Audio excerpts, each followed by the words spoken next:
If there was one important figure in Hawaii hip-hop that connected the generations of hip-hop, it would be this man, who has opened doors for a grip of MCs, DJs, and artists. While very few are able to navigate the trappings of mainstream with integrity, all the while mobbing around the underground with the boom bap heads. A creative mastermind who helped Tasho Pierce shape Flip the Bird, which is considered one of Hawaii's groundbreaking clothing companies. This man also the founder of Hawaii's longest running real hip-hop radio show, Mind Tactics, with co-host Size One, what up Size? A member of High State Fam, a father, a son, and all-around stand-up figure whose passion for life is infectious. This is James Mora, a.k.a. my homie, DJ Jimmy Taco. Hey, what's up, man? What's I'm up, about Tox? to tear up, bro. The hell? Hey, Off the jump, we couldn't even get like 5 minutes into it, and I'm like tearing from the jump. Nah, dude, nah. I mean, with ALANUI MELE, which basically translates to ALANUI street MELE music, is Hawaii hip-hop history. So I'm just trying to dig, look for stories, excavate, you know what I mean? Right, All right. this stuff. So one of the few people that came to mind first was, I got to get Taco, because you're one of the few that was able to bridge the mainstream, underground, independent hip-hop in Hawaii. Right? And like I said in the intro, you're able to bring in and open doors for a lot of us.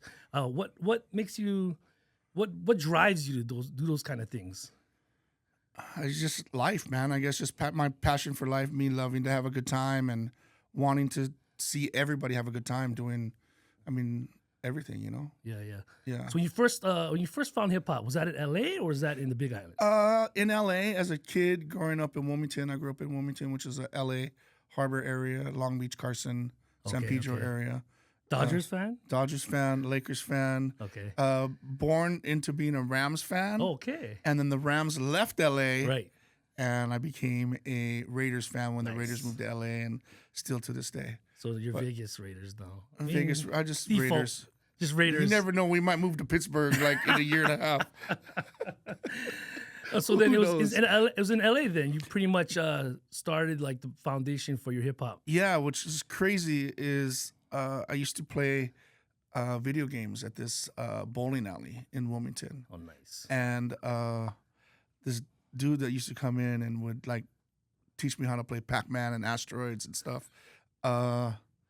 He's like a LA legend. Like I didn't know who dude was when I was a kid. Right. But his name is Michael Chambers, like Boogaloo Shrimp. Oh. And like he taught me like all these patterns on Pac-Man. And I was like, yo. So like, nothing to do with popping or locking? nothing to do with popping and locking. And then on the side, he would be doing like, he'd be tutting or he'd be doing whatever. And I'd be like, just watching. And like, Wait, quick, fast. Explain who Boogaloo Shrimp is. In Boogaloo hip-hop. Shrimp, for those that don't know, Michael Boogaloo Shrimp Chambers is like a legend in the dance community from Los Angeles. He was part of the duo trio that was Breaking, the movie Breaking 1, Breaking 2. Ozone, Turbo, and Ozone Kelly. and Turbo, yeah. Yeah, legendary Turbo was Michael Boogaloo Shrimp Chambers. Nice. So he was teaching you. He didn't not even teach so you. not gonna say like this is what you do. I'm like watching him, Right. so I'm like, wow, that's like, Right. how do you do that? And I'd go home and like try to do that. And my dad would be like, "The hell are you doing? You go smoke with your friends today?"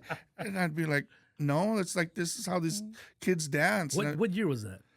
I would say like 78, Okay. 79, before we moved. Maybe like I was like 9 or 10 actually, so maybe like right before 80. Okay. Right before we moved. I moved to Hawaii in 83. So 83. yeah. So when you moved to Hawaii, what was the reason for your family to move to Hawaii? And then what was the reason them moving to the Big Island? So my uncle that first moved here used to live in like Punaluu area here.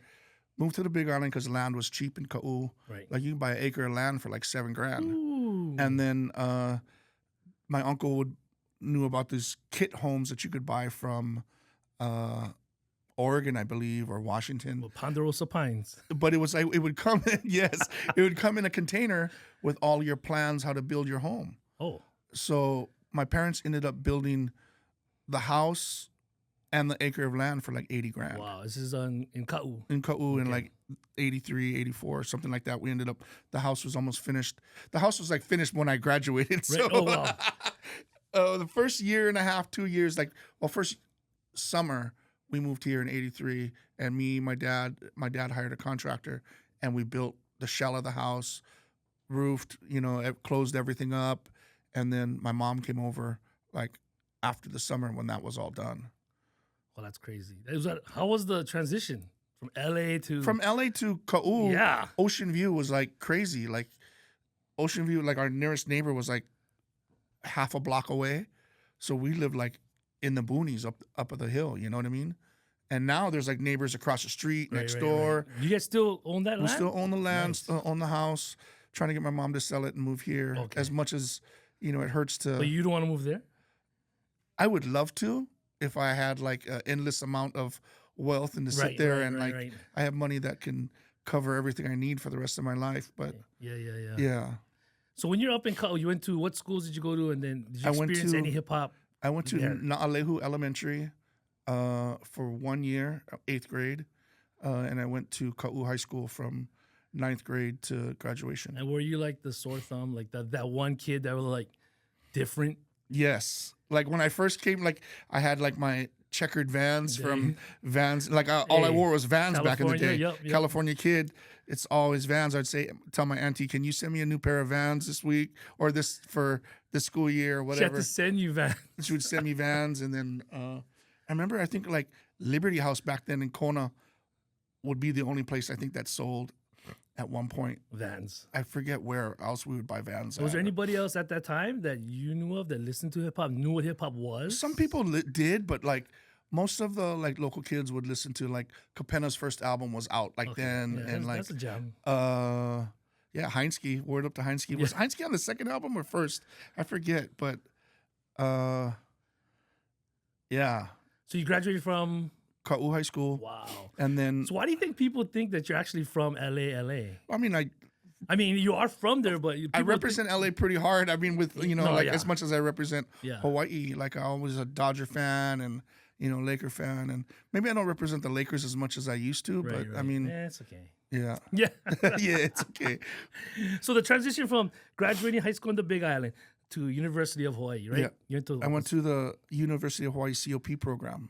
I don't know if you've ever heard of that. COP? It's College Opportunities Program for kids that may not have the right grades or SAT scores to get into college. And I would always be involved in like summertime. Prior to that, I was always involved in like these summertime college programs. My mom didn't want me like, running the crazy back roads of Kaʻu all day long or surfing all day. Right. So she'd put me in these summer programs where I actually came to UH like 2 summers prior. Wow. To do, whether it would be acting, like I used to be into acting in high school, and speech and drama and stuff like that. So I went to some speech things, some drama things, and then I went to I think my last summer before college, I went to a like a news writing thing at UH, and then I ended up getting accepted to the COP program, and that was, you start college 6 weeks before school starts. So you were here early. Or actually, like, I went to COP, did the program, flew to LA for my cousin's wedding, and flew back and started UH my freshman year. In that transition, were you already like, I'm gonna go seek out?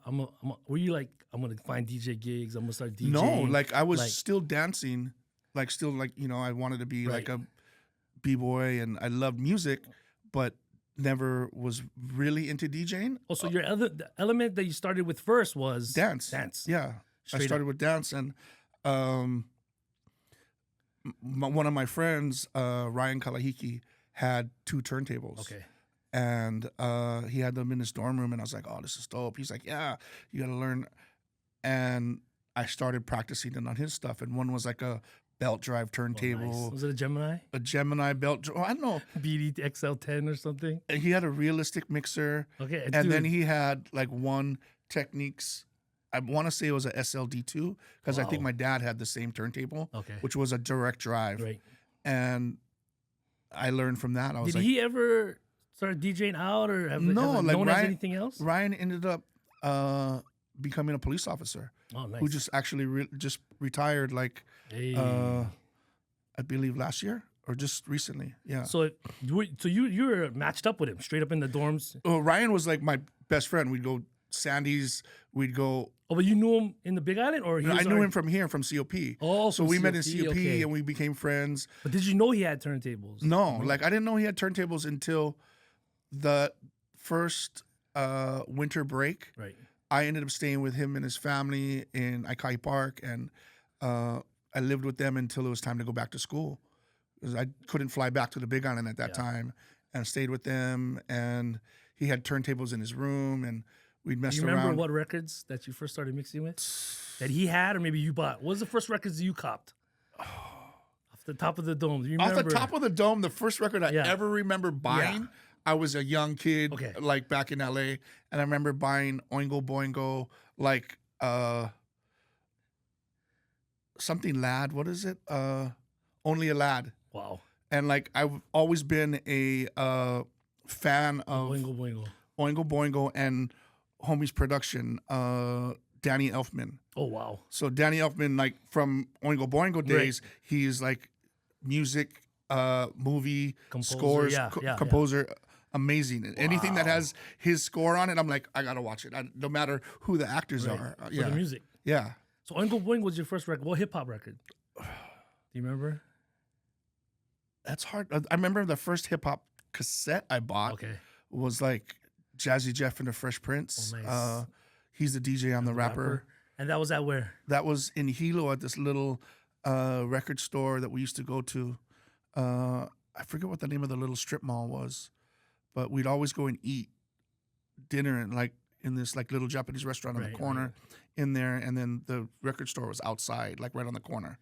So Hilo would be considered the Honolulu of the Big Island, technically, right? Yeah. So was there any MCs, DJs, B-boys, writers back then that you experienced in Hilo? The only person that I really remember was when I was in high school. We had this guy that would come to do our dances, and his name was the Rappin' Sergeant Brown. And he'd be this guy. That was 80s like, for sure. Right. He was like Rappin' Sergeant Brown. Yeah, he would be like he would like do his like little rap while he would be DJing, you know, and in between songs and breaks he would rap over them. But he was like, I guess, based out at the Kilauea military camp right there. Okay. So, you know, that's next to Kaʻu and basically in Kaʻu, and he would just drive over and do our dances, and that was kind of like, I was like, oh, this dude is kind of dope. Like, I'd like to do that and rock parties. And were you too busy dancing? Yeah. I was always trying to get with the girls. Did you have a crew up in the Big Island? Or even when you moved to Oahu?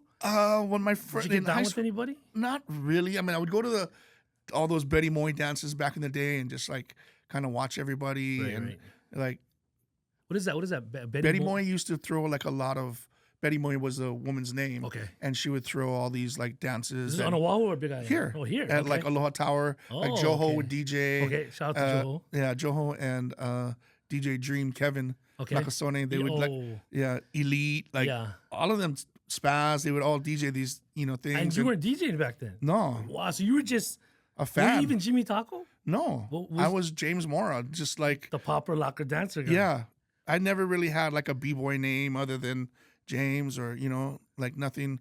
I was always just kind of like, yeah. So you'd go to these parties and just go to these parties and like dance and do my thing and for girls and break out. And then I had a girlfriend and we'd go to the dances together and go home and whatever. But so do you remember your first DJ gig? Where was it at? My first DJ gig here was in a dorm room at UH in the apartments. And what did you play for that party? I DJ'd at that time. I started DJing with this guy J Love. So J Love, if you know, back in the day, used to do all of the swap meet mixtapes and T-shirts, and J Love did that, and Roscoe was his partner. Roscoe went on and did his thing, so I used to do a lot of stuff with them back then. So J Love and I did this party because I had equipment and I had speakers. He actually got hired, but hired me to help him and do everything. At the UH dorms. Yeah. Wow. 2 speakers in a dorm room, an amp and turntables and a mixer, and carried everything. It's like Beach Street then. Yeah, I mean, pretty much, but we had an outlet, actually. We didn't have to tie into the pole. So when you were there at UH, did you meet anybody that was going to UH at the time that was into anything of hip-hop? I didn't meet, And what meet year? East What year? then, What year but was East this? was doing like a What year lot was- of this stuff is on what campus. year? This was 88. 88. Okay. Yeah, 88, 89 was my freshman year. Right. Yeah. Along the way, I've been a surf kid like all of my, from growing up in LA Right, to right. moving here, and I would surf more than I would like DJ. Oh, okay. I used to work at HIC, and I mean, I loved going to UH, but I got suspended because I was surfing too much. Like, oh, there's waves. I got to go to the North Shore. Let's go.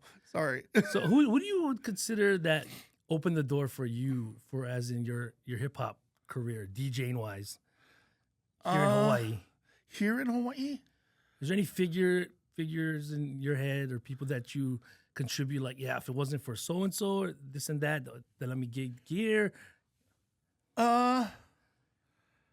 I would say my biggest thing was getting on radio to Right. like, you know, get open doors for me, because I would do small parties here and there.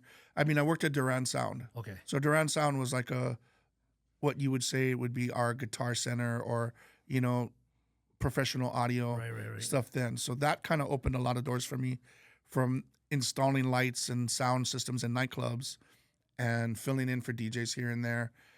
Daniel J was probably one of the first people to ever give me a club job. Wow. Rest in peace. But yeah, so Daniel J got me this little gig in a room probably the size of this. It was called the Upper Sanctum of Pink's Garage. Wow. Okay. And you would get in through this little door that was like the size And he of... got you to spin hip hop. Yeah. So, because it was like a house and Right. you know, like a rave club. Yeah, because that was across of Wave, right?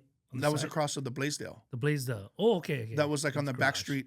They had Pink Cadillac. Oh, Cadillac. Okay. Pink Cadillac, Cadillac was Wave. their main club. Yeah. And this was like their industrial club that they would do concerts at Okay. and other shows, other Wasn't live there shows. did it turn to something else later? No, after that it was just There was a club right across of across the street there was from something. Blaisdell.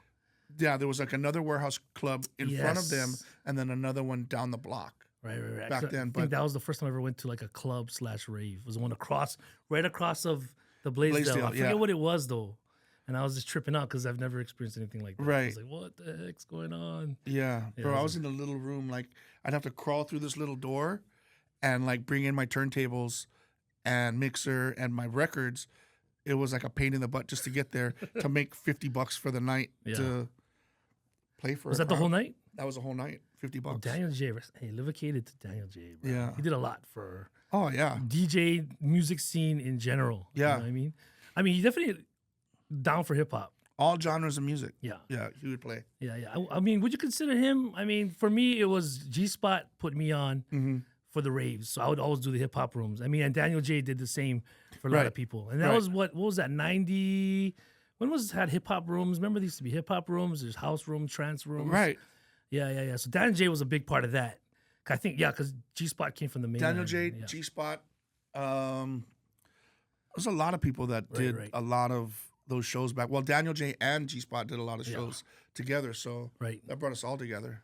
Yeah, that was cool because you had every genre of music. Yeah. And that's how I got turned on to a lot of drum and bass, Right. trance, house, techno, Right. and then the various genres of drum and bass. Subgenres below. Subgenres of stuff.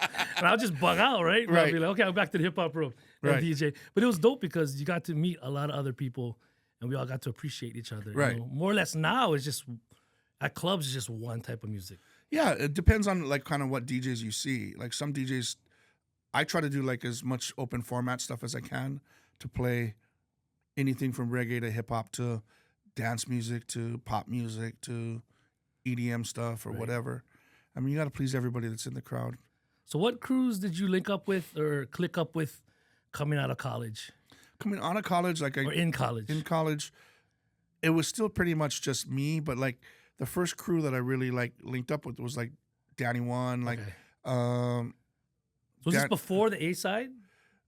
Danny One and I had known each other before A Side. Tell us and who, tell us who Danny One is. So Danny One is probably another one of the very influential people in Hawaiʻi hip-hop. I mean, he's a DJ, producer, been along for a long time. He got really into drum and bass DJing, and but he's the first guy to ever help me. Homegrown Massive. Homegrown Massive, High State. High State. Yeah.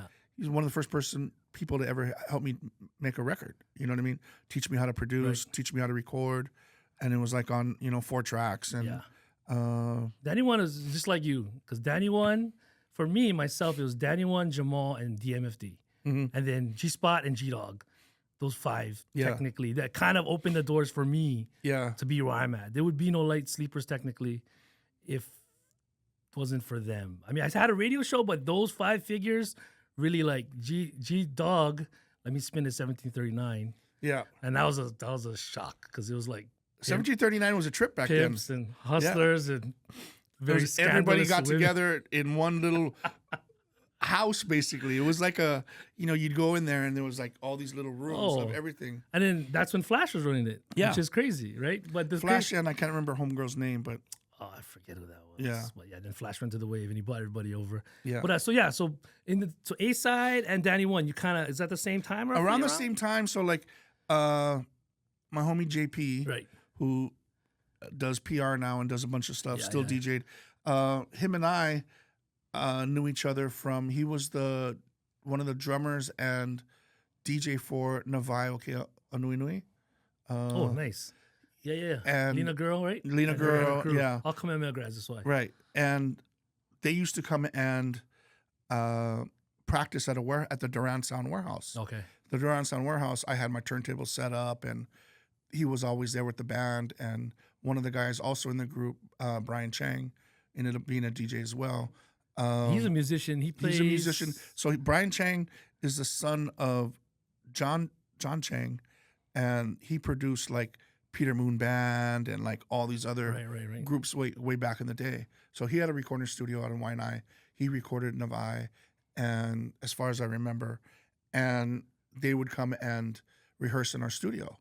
And that's how me and JP got together, and we ended up talking about having a group together. We should do a group, blah, blah, blah. I was like, yeah, let's do it. Like, you guys can rap, I'll DJ, and started from there with, it was me, JP, and this other guy, Tony A. Okay. Tony was from Palolo, Samoan kid, and Tony ended up not wanting to be in the group anymore. He had other things he wanted to do, help his family, and did his thing.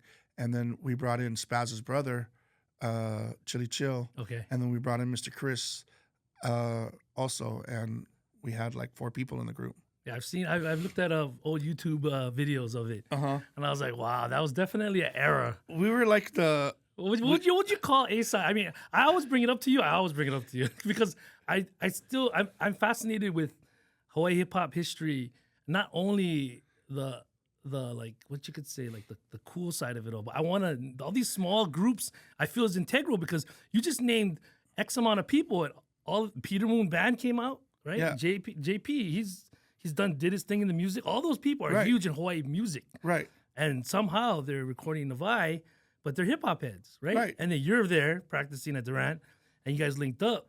So to me, it always makes sense that, even though we're all over the place, hip hop brought us together. And, and even though they might not be actively a name in Hawaii hip hop, you know what I mean? I like to always bring it up like, hey, you guys ever heard of A-Side? So, A-Side, it's funny, A-Side just came up like the other day. JP was like, I was at my mom's house and I found this old picture and sent me a picture of our group back in the day. So you're going to give that to me for this? I'm definitely going to give it to you. That'll be like over here. That's right. We have some other pictures that are hilarious. Okay. We were, to me, thinking of it now, we were like borderline like a hip hop boy band, bro. Like you guys had the full dance moves. They had dance moves. I mean, thank God I was behind the turntables because at that time I started to get chunky and I was like, I ain't dancing.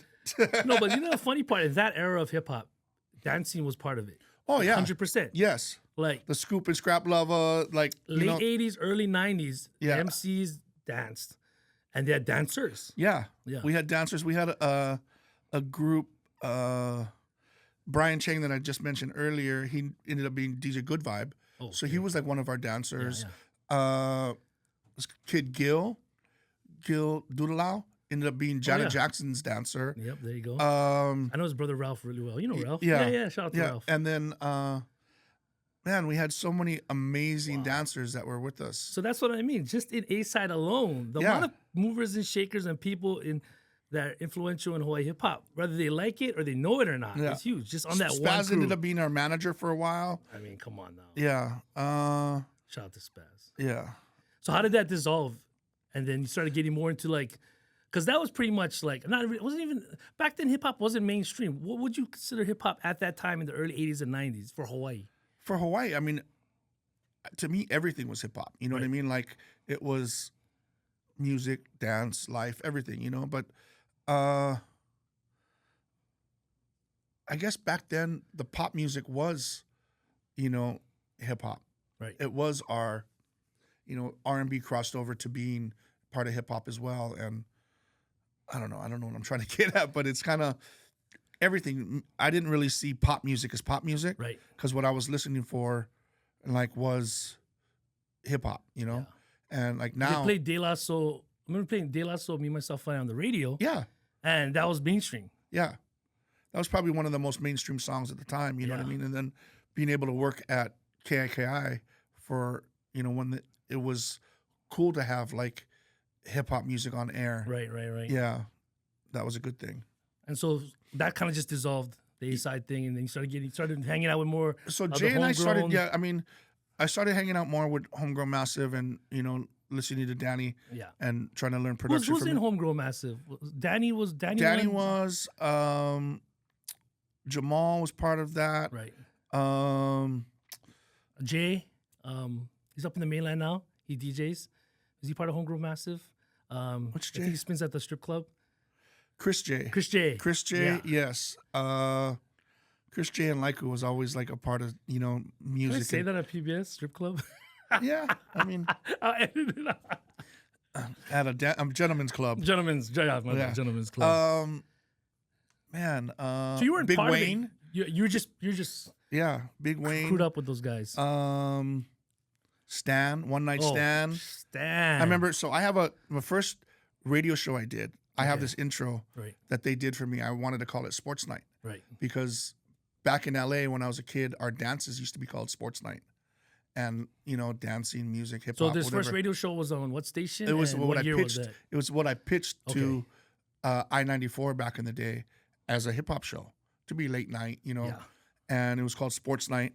And Stan and Wayne did my intro, and my God, like I gotta find it like somewhere. But it was like such a dope. And So Danny Wayne, did the beat. Wayne, what did he go under any MC name? Wayne, Wayne, Trans, MC Trans. MC Trans. So real quick for people that know, MC Trans. See, I'm a little later in the '90s, so I mean I met One Night Stan. Shout out to Stan. But Trans was always like a ghost to me, right? Like MC Trans.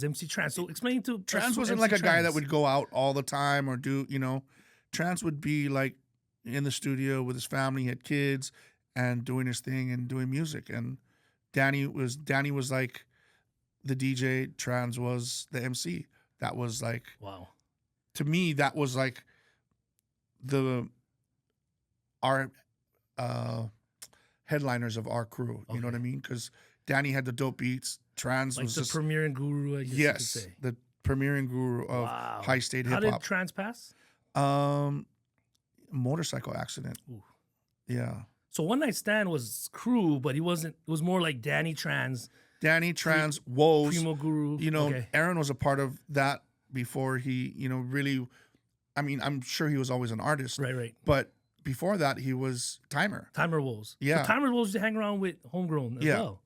I even have Timer on a verse like from back in the day. But with or without Philly?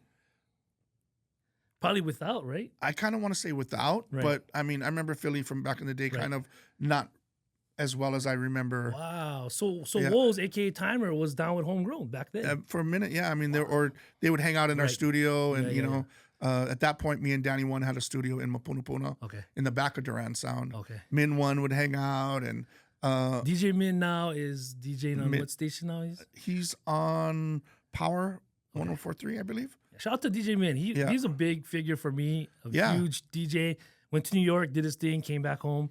So Promotions guy for whatchamacallit in New York for Hot 97 for years. He was like their main promotions dude. that's crazy. Yeah. Shout out to DJ Min. I love that guy. He's gonna get on it. But so then Homegrown Massive. So did High State that you know of kind of evolve from that? Yeah, High State kind of like, you know, And evolved from that. what is High State? High State would be Taji, Tasho, well, Immerse back then. Prior to that, Akira 8, when I first met him. Gijo, Size 1, Aaron, which is Ha'o, Malala, Moon. Right. Uh, They also had they had the Sixth Sense guys. yes. Romeo and Yeah. Scott. Yes. Those are all Kapulu guys, so I grew up with those guys. Rome's, yeah. But it's funny because we grew up together, but you know, back then you ever notice that you grow up with people, but you never know they were into hip hop at the same time. There's a lot of that, yeah.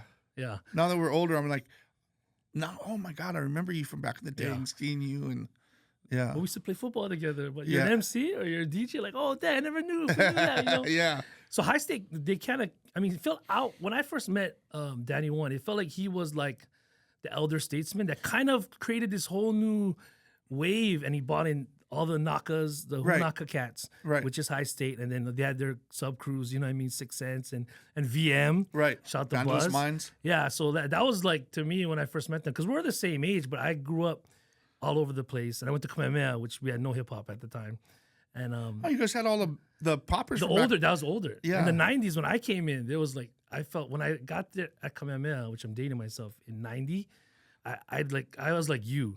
I stood out like a sore thumb. Baggiest pants and like Yeah. headphones, beanie. And I looked around like, dude, I'm not in public school anymore. So I was searching like, who else is down? I'm like, nobody's. And I just like felt outcasted back then. But now it's like the cool thing, right? Like, Oh, of course. Everybody wants to be a rapper. yeah. And all my friends went to Kalani, Uh-huh. which a lot of the Nakas went to. They went to McKinley, Kaimaki, Right. and a lot of them went to Roosevelt Right. and Kaiser. Taji Kaiser. and Kaiser. Kaiser went. Yeah. Did Tasha? Where did Tasha go? Tasha went to Kalani. Kalani? Yeah, Kalani.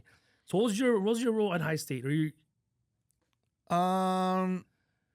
Kind of close to Danny being like elder statesman. Like, so Danny brought me in. Danny did a lot of their production Right. before. Like Mr. Rios was doing stuff, but they were recording with Danny. And I remember meeting them one time at Danny's house, and we'd all be friends and everything. And when they knew I had my studio, they were like, "We want to step our game up and record better." And that's kind of how I became. They were a client of mine at first, and then I was like, "Man, I really love your guys' music. I want to be a part of this. Like, let's do this. I'm gonna put your guys' music out. I mean, I'm gonna record you, and you guys distribute it how you want to. But I want to be a part of what's going on. I'm be part of the creative process and everything." And it kind of worked out well. I ended up, because of them, buying more gear for my studio. Oh, nice. And investing more into that, and being like, hey, at the time I told my wife, I was like, all this gig I'm getting, all this gig money, I'm going to put this back into the studio, and I'm going to open up a facility. So I ended up moving into my friend's storage, which was, he had a cell phone store, Richie Aki, word up to my homie Richie Aki, who had his cell phone store back in the day, and was like, I'm closing my store. Do you want to take over my lease? It's $500. I'll pay for the other $100 for, storage. Yeah. And I'm like, cool, let's do it. Took it over and did that from. And then High State years. would come through and record. Yeah. Is that they recorded all the first demos and stuff? Yeah. So I have like a version of Honolulu, the first version of Honolulu that has everybody on it, Right. which is amazing. But I don't know, hopefully. Wait, we'll see the- Honolulu with everybody on it. Yes. So wait, wow, I never heard this before. Off air, I'll play it for you. I have it on my That's phone. crazy. I mean, for people that don't know, as we get into this, we're getting into Tasho Pierce, Right. Immerse, right? So Honolulu is probably, I mean, I consider it the one track, and Tasho himself, that kind of broke through for Hawaii. It's our New York state of mind, like Nas's, or Jay-Z's Empire. Yeah. Yeah. It's our version of that Right. for Honolulu. So you're telling me there was a version with all the Humanakas on it? Yes. Wow. The beat sounds different. Right. Size One did the beat. I believe Mr. Rios did the beat for this one. The old. Would you say it's the remix then? Or? Size's one would be the remix of it, Oh wow. which wow. is, I mean, Size's is technically the original because the other one never really right. saw the light of day, other than Wow. our like family. So if you're like a Hawaiʻi Hip-Hop head, you're bugging out right now. I mean, I am. Yeah. I never heard this, and I've known you so long. I've played it. There's I played it out crazy. maybe twice, and I'm like drunk, and you're like, "Hey, check this out." Did anybody Like, be like Technique is like, Tech, because Tech and I always DJ yeah, together. Tech Like is the only guy. our Thursday night party, and we're Yeah. just like play some stuff we never heard. Does he have it? Did you give it No. to Tech? You didn't even give it to Tech. There's a lot of stuff I don't give out. I mean, if people ask me for some stuff, I'm like, cool, yeah, I'll give it to you. Right. But the stuff that I know that needs to stay exclusive, I'm gonna hold on to. Wow. I would give it to Tech, and he'd be like, play it when you think it's appropriate. Tech will play the most underground. That's why I love Technique. Yeah. And we'll have him on the podcast as well. He is, I guess you could say, the byproduct of all of us. Yes. He can float to the mainstream and do the most mainstream parties. He can do drum and bass. He can do trap. And then he'll come back to the underground and he'll play tracks that I never let no one hear, and he has it. Right. I'm like, wait, is that's me. Wait, what are you doing, dude? I'll be like, yo, what are you doing? Yeah. He'd be laughing, like, stop playing that. Like, You know what? He like you hit the nail on the head. He is a mixture of everybody. Yeah. He's taken in everything like a sponge. yeah. And he's an Amazing. incredible DJ. But Yeah. anyway, DJing. So you started DJing, doing more stuff for Tasho. Yeah. So like, well, Tasho and Size was the DJ. I ended up being Tasho's like hype man Okay. for once in a while. And then from Humanakas, they broke off. Tasha was like, I want to do my own album. Right. We were having all these problems with Crew. in the general. crew problems, you know, within the crew, and somebody would mess up, somebody would do this, somebody would do that. And it was just a funky time for that high state, you know? Yeah. And Tasho did his own thing. Todd G did his Yep, own thing. I've done, Invisible multiple Ink songs. did their own thing. Yeah. So I wasn't with Invisible Ink Right. at that time. And like they came in, that's the tail end of right when I started to help them and Right. do work with them. So real quick, people, High State would be considered like the Wu-Tang of Hawaii. Yeah. I mean, personality-wise, skill-wise, individually, they all could hold their own. Yes. And they rolled deep. Like, to me, they were they are Hawaii hip-hop. Like I mean, to me back then, there was like two main right. crews that were. It was And this is about 94. 94, 95. 95, It was 96, yeah. the Abyss. Yes. Like their, drama, Abyss, Sub-Zero. Yeah, a lot of military cats yeah. combined with a lot of local Yeah. brothers that moved here, all clicked up. Respect to them. You know what I mean? They all did their thing. It was like, the factions of who Yeah. did what, you know what I mean? And it was good. It was, to me, I thought this was a good time for hip hop. You know what I mean? We had people that did one like genre of music in a sense, or one style of hip hop and another style of hip hop. Like, yeah. I I got a crazy story. I was at a Comic-Con in San Diego, and I was a vendor selling shirts. This black dude rolls up, the woman on his arms, all G'd up, right? We're talking story. He's digging the clothes. He's like, hey, man, where you from? I was like, Hawaii. I'm like, he's like, oh, right on, man. He's like, oh, yeah, you guys into hip-hop? I'm like, yeah, hip-hop, yeah. And then we started talking, and then we started talking about radio. And I was like, oh, yeah, I did a radio show, in Hawaii. He's like, oh, wait, I heard of that before. He's like, what? He's like, yeah, I'm down with the Abyss. And I was like, what? I think he called up either Master Fu or he called up somebody. He's like, yo, this ninja knows you. He called them up right there, dude. And they're like talking to me. And I was like, hey, man, what's up? You remember me, Cat? And they're like, and we had a quick flashback moment. Yeah, that's great. So this guy used to roll with the Abyss in Hawaii. But he was more like, because they roll deep. Right. Back to your point, you had the Abyss rolling mad deep. Right. You had High State mad deep. And then on High State, all of us fringe guys, had in habitats. And then Right. me and my crew and all the rest of the hip hop heads was, technically down for that. Of course. And it was like a big, how would you say, like a creative clash almost? Yeah, there was everybody that wanted to, have their voice heard and be, here and there and there. It was. Were you there at KTUH? I was not at the KTUH fight when that broke out. I lived in the neighborhood. Right. It's down the hill in Mo'iliili, but yeah. I came like right after. Yeah, I heard about it like the next day at Danny's, and like guns were pulled or gun was pulled. I had no idea of that, like, but I remember like people getting knocked out and like this and that, and I was like, wow, that's crazy. But everybody survived, and we had to tell about it. Yeah. So you started working with Tasho, but before we get into Tasho's solo career, you also helped him with Flip the Bird. Yes. Talk to us about Flip the Bird. Flip the Bird. I was a head T-shirt folder. Yes, I am Somebody that. got to put the t-shirts in the box. Check the numbers. Taco, make sure all of these shirts are folded. These go to this place in Boston. This place goes to here and there. Yeah. But you were there from the antithesis from the beginning of. So yeah, Flip I the mean, Bird. Tasho's Flip the Bird. I mean, it's his baby, man, his brainchild. He was like, Flip the Bird is a record label, and the very first shirts were to promote his Rhyme and Punishment album, and it started from there, and it just went with the original white on black Right. on a shirt. I believe the first shirt was a long sleeve shirt, Wow. if I can remember, or it had the Upside down the bird, logo, yeah.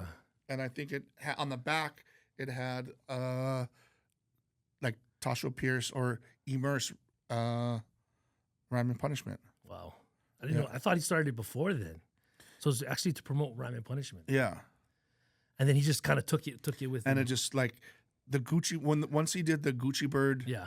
logo, it kind of just like took off because it was just like different colorways Right, right. of the bird, and then it took off from there with that Gucci Bird. Like everybody was like, "Whoa, I need that shirt." At the same time, he was pushing his music, he's pushing his shirts. Yeah, And then were you there when he linked up with Kanye at the studio? I was never there at Kanye in the studio. I mean, the only time that when we opened for Kanye, Yeah, right. you know, I was DJing and helping him. Well, did Size DJ that or did I? I can't remember. Either Size or I DJ that show. Yeah. I mean, I know I was on stage Right. and throwing out T-shirts to the crowd, and we gave Kanye like a stack of shirts Right. in the back, and he was like, "Yo, these are fresh." And Like, then was it him that wore the hip hop logo he wore one? the '90s All Star Yeah. shirt at a Wango Tango in LA, and that like set it off. Everybody was like, "Where's this shirt from?" Blah blah blah blah. Like, yeah. I think that the next Magic show that Tasho did, Tasho brought out like a big poster of that Kanye wearing it, and everybody was like eating it up. Like that was like a big order for like a lot of his shirts, and had to be So sent out. it was like Flip the Bird started entertainment, or was it entertainment and then it kind of evolved? It to more clothing? went to entertainment than the clothing, and I still stuck with more of the entertainment, and he stuck with more of the clothing. So like the entertainment side, I was recording whoever we had like on our little label at the time, Creed and Pre Right. and One did all his own stuff and just put it out under Flip the Bird. So all but- those names that you're saying, it brings me to the point of why don't, with Tasho technically making the New York State of Mind or that song for Hawaii with Honolulu, Mhm. why hasn't it been, it's not duplicated, but why hasn't the next person ever stepped up or to make a new one. not make a new one, but has broke the barrier that we have over Hawaii, like the South, right? They have their pidgin They're English. right, They have their own sound. Everybody bites the South, right. It's without the South, hip hop wouldn't have moved forward. We're Yeah. stuck, right? Straight up, right? I didn't really care for it at first, and I got started to understand it. And One I'm of my like, favorite producers is from the South. You know Who's what I your mean? Like favorite? Who's Manny Oh, Fresh. yeah. I think honestly, he's in my top 5. Yeah. Like I always loved his drums. Like right. so crazy. But I look at them, I'm like, dude, they did it. They had their own Southern drawl, yeah. own style of beats. Talk about their own lingo. Talk about their hoods and neighborhoods. You know what it and is? what is it that we cannot break that? What is it, Taco? Tell me, please. I think it's more of the thing of there's a lot of people that don't want to be like or give it up to the next person or give it, oh my Right. God, that dude is dope. Or this everybody wants in hip hop, you always want to be, I'm doper than you. Yeah. You know what I mean? There's always that braggadocious aspect of it where you're like, I'm this dude, you're that dude, you know, we're not on the same level. I see like I've always said this, the crab in the bucket theory in Hawaii. Everybody wants to be that dude. No one wants to help each other, bring each other up. I think if we want, like, once again, if we all had that mentality, like now that we're older, like, yeah, man, I want everybody to shine. right. And I think that would help out everybody. Like if there was one person to pick to say, hey, Creed is just going to be this guy, or IA is going to be this Right. guy we bring up this month and we all help promote. Yeah. You know, we take that time to be like, these are the 5, 6, 7 steps that we need to do to make this song blow up or, you know, that album blow up. Let's do that. Like the local music scene has always had a great backing Right. through local radio. Okay. Hawaii radio has never really supported Hawaiʻi Hip-Hop. anybody. Hawaii hip hop, Right. and even Tasho, with one of the best songs, Yeah. that had a commercial viability, 100%. like never really took off. You know what I mean? Like So mainstream radio never took to it and said, we're going to we push played this. we played Honolulu on I-94. Well, it was 93.9, whatever it was back then, for maybe about a month, and it would only get played at night. You know what I mean? Never got the Yeah. it never got the exposure I thought it should have gotten. When is the prime time hours for music? 10 radio? a.m. to like I would say 7 or 8 p.m. Right. Traffic. You know what I mean? And like radio is pretty much programmed Yeah. on an hour to 20-minute basis. So all of your top songs in pop radio, they're gonna hit you with those in that. That's why you hear the same songs so many times a day. Yeah. It's all programmed like that. So, but if a song like Honolulu was thrown in a rotation like that, everybody would know that song right Yeah, now. It honestly. would be in Hawaii commercials. It'd be in Hawaii movies. It should be pushed by like the tourist industry. And the only reason why it's not, and we've never put it out there, we had somebody that was working with us and helping manage Tasho in the mainland. This guy Hakeem owns the rights to Honolulu. Oh, wow. Yeah. So we've never pushed it that way. Okay. But I got something up my sleeve. Okay. Yeah, thanks to Taylor Swift, I got something under my Oh, sleeve. whoa. Taylor Swift made the podcast. Yes. How is that? We're How's going all that? the way Well, up. so somebody bought the rights to like one of her albums, right? Okay. She's re-released that album Right. with different titles to the songs. I believe most of them are different titles or whatever, and it's a new release of the same material, but redone a little bit. Right. So you So might how see. does the homie have the rights to Honolulu? Is that a He question was. for Tasho? That's a question to Tasho. Yeah, when he's on. Yeah. Well, he did all of the marketing, and Hakeem did a lot of stuff Right. for all of us at that time, and we had a falling out, Yeah. and yeah, you live and learn. So in this music business. what is the future for Hawaii hip hop then? What is the next? I've been asking you this question like every decade. It's hard to say, man. Like I want to come out and support a lot of stuff, but in the age I can't come out all the time and be at everything. But I see a lot of kids doing their stuff. I still see, what is his name? Why can't I think? Like I see Jim Hurdle doing stuff still. Yeah. I love what Jim Creed's does. hella active. Yeah, I mean, Creed is- they're not even old school, but technically they are now. yeah. So of course, Angry Locals are doing their thing still. Yeah. Oh, my God, Hurdle's yes. doing his thing. You know what I mean? Quali's to extent doing his thing. Qualified is who I was trying to think of. Yeah, qualifies.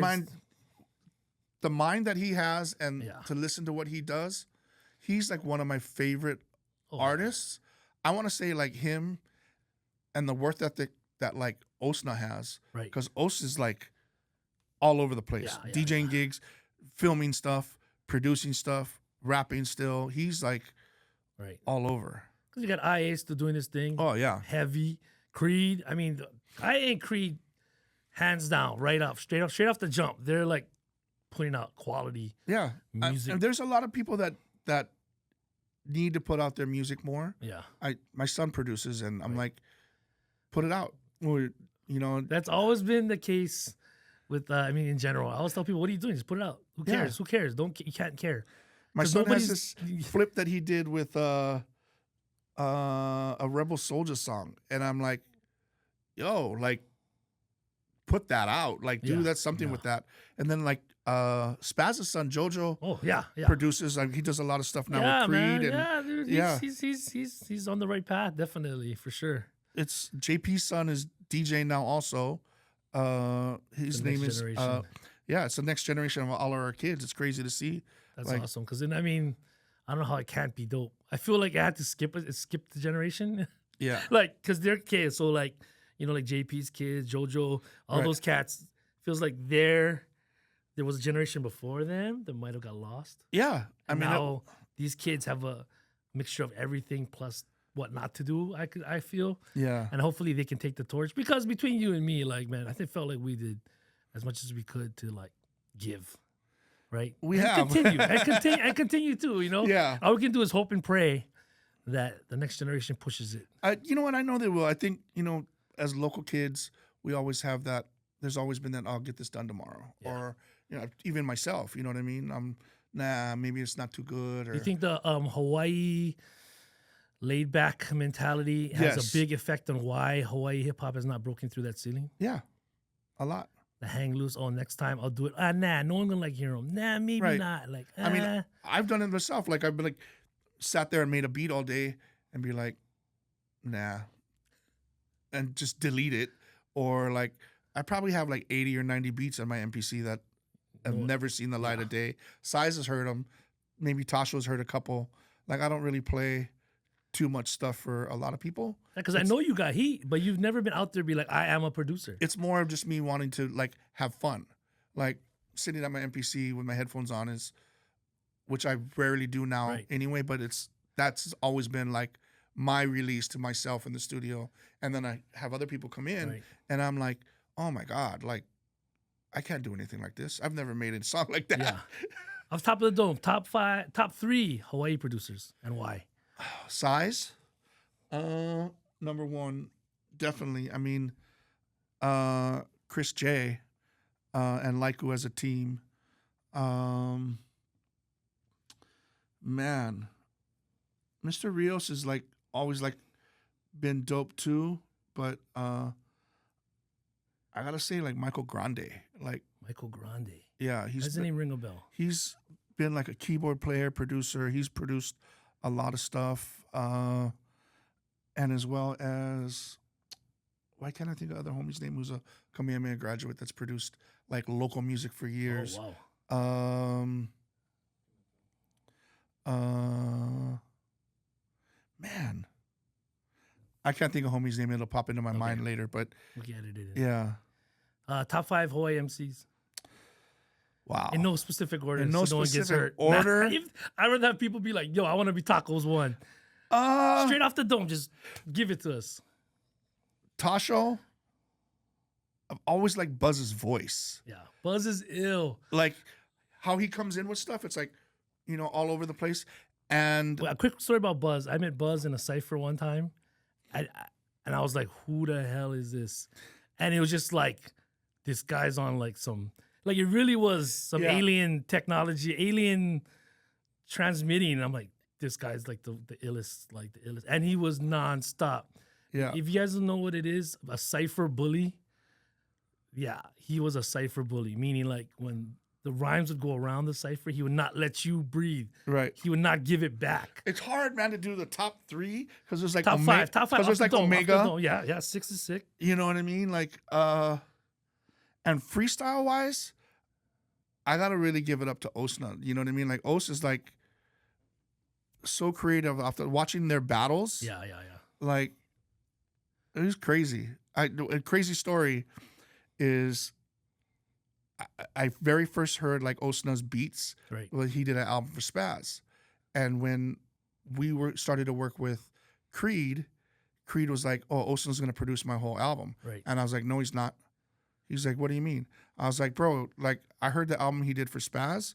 Like, I don't want to hear like none of those beats like on a Flip the Bird project." Right.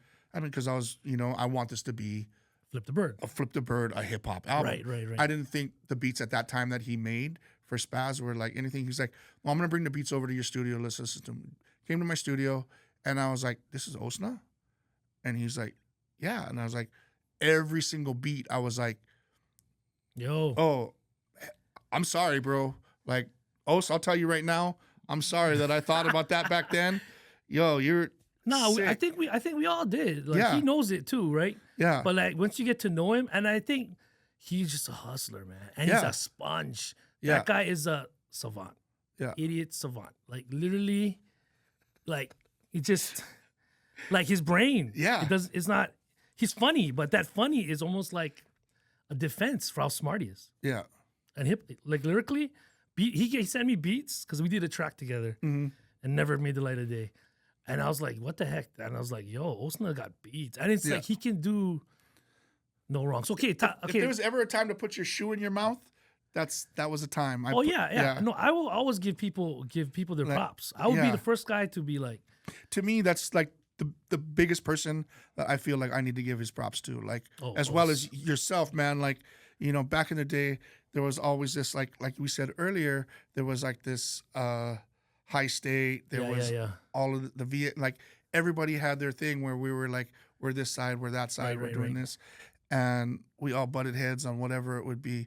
Man, I was always like, Kavitz got his amazing lane that he's in, and he's got like, man, I loved what you guys were doing with Light Sleepers and everything. It was definitely at the time. It was just the era. It just had to. It was what it was called for at the time. It was all spontaneous, but that was the '90s. I feel. Yeah. And it definitely opened up doors for weirdos, different people. Hey, people trying to everybody be loves different. music in whatever You know? form it is, and everybody's diversity is what makes this. But that's so what great. made it good. You know what I mean? I felt Yeah. like, and you know, and there was some static in between, like, you know, High State and like, you know, a bunch of the cats that I rolled with, you know what I mean? And I'm like in between it because I'm down with State. Right. And now Tasha's the homie. Everybody's the homie to me, right? Right. And I'm trying to like, you know, volley for the young kids coming up, rapping 100 beats per minute, right? Right. That crazy abstract. But the funny part is that I don't know if Tasha them knew, everybody knew.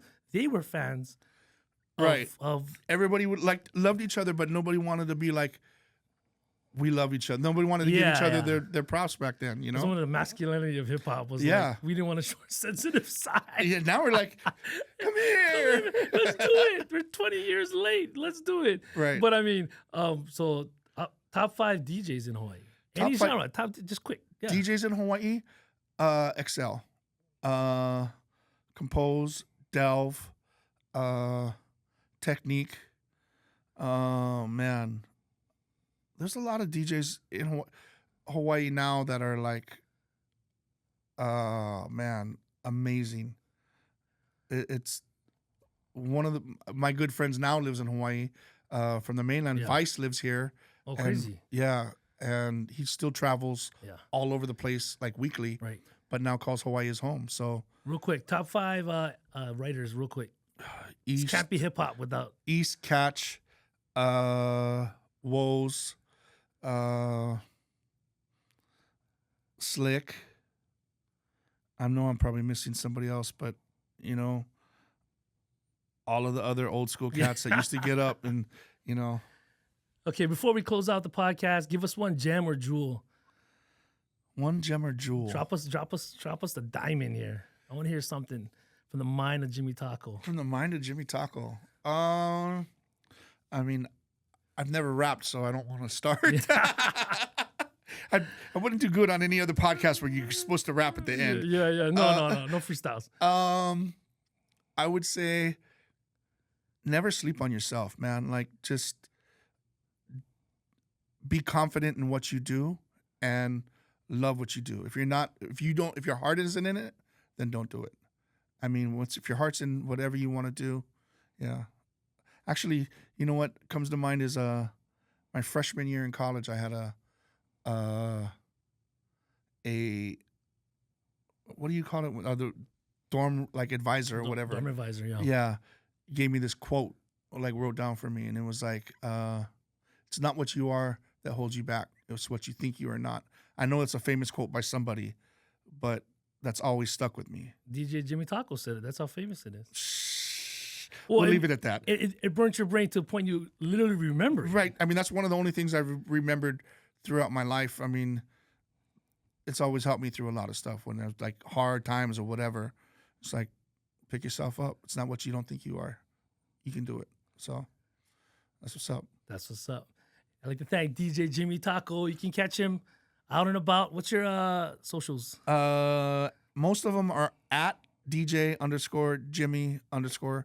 I'd like to thank Jimmy Taco for coming through ALANUI MELE on PBS Hawaii. And that's it. Like I always say, don't sleep. Yeah, don't sleep.